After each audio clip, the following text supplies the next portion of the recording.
Are you trying to learn tarot but don't know where to start? Or have you already started in your journey but now find yourself stuck and not progressing? If so, this tarot introduction series might be right for you. Hi, my name is Wing and I've been reading tarot for 25 years. That is, however, not to say that I've been good at it for all those years. In fact, it took me over 10 years before I grew comfortable enough to read for people outside my circle of family and close friends. Looking back on my experience now, I see just how inefficient my learning path had been. So now, I teach others how to read tarot the way I wish I learned it. Whether you're brand new to this art form or already familiar but looking to get more fluent in your readings, this series can help. The goal here is twofold. One, to bridge the gap of knowledge for beginners, and two, to bridge the gap of experience for intermediate learners. These two branches of focus will help address the challenges that many learners face. Once upon a time, tarot was hard to learn because it was taboo. Information was not readily available, and the only way to learn how to read the cards was to receive mentorship from experienced readers. This was a problem because many who practiced this form of art did so in secret. Today, however, learners face the exact opposite problem: the overwhelming ocean of information and people who claim to have authority over this subject matter. To further complicate things, tarot is not a well defined form of art. It doesn't have organized school of thoughts like philosophy, and there's no commonly recognized accreditation to validate one's knowledge or experience. This can be problematic because embedded in each book, video, or podcast about tarot is not only the creator's knowledge, but their worldviews and biases as well. In this series, instead of presenting one particular point of view, my goal is to share with you all the studies that I have conducted throughout the years in organized, bite sized chunks.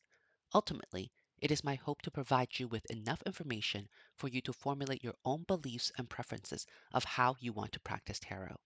Think of this as an information buffet in which you get to pick and choose what you want to put on your plate. So, you're an intermediate tarot reader.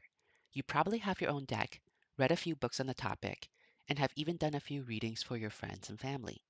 Your problem isn't that you don't know the meaning of the Three of Swords or the Queen of Wands.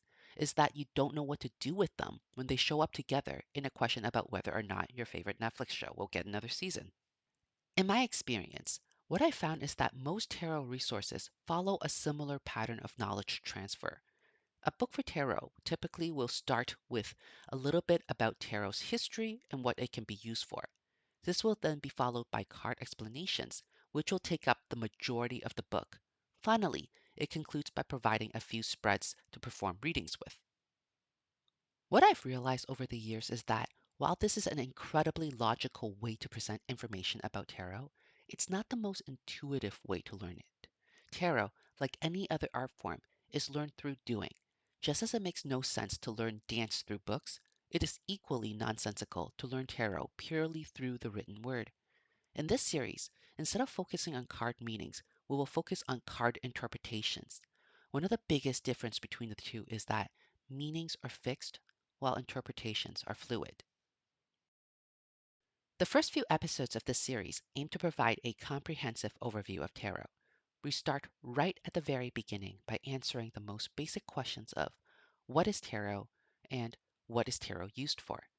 From there, we naturally progress into a discussion of how to perform a tarot reading.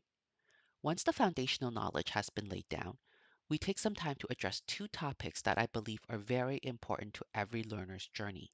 They are how to choose your first tarot deck and etiquette and ethics. The remainder of the series will focus on card meanings and interpretations. The ultimate purpose is to go beyond hypothetical definitions and towards meaningful readings. I hope you will join me in future videos as we dive deep into tarot, a beautiful and fascinating form of art that's been shrouded in mystique and burdened with misunderstanding for much of its history. Thank you for watching, and I hope to see you again soon.